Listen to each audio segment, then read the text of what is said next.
गोत्रपन्नः हरितस्य उपन्नः पृथ्वीराजदेवशर्माणस्य जन्मस्थौ जन्मनक्षत्रे नानादिग्रहरिष्टखण्डनजुपकम् आयुर्वर्णकामयान् साधाभिर्नाथायं जगदम्बिकामा सत्यकाली पुण्ये तथागतिकं समर्पयामि नमः।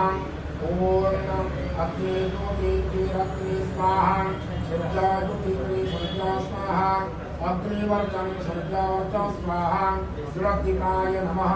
अधिपते वन्दे दैवताय नमः। समयमाताति महाकायिकाय नमो नमः। शुभ्राङ्करतु कल्याणम् आरोग्य सर्वसम्पदां शत्रुबुद्धिविनाशाय दीपज्योतिनो स्तुते तस्मै नमो नमः। प्रताद्भारुद्धपुष्पमरोपयामि।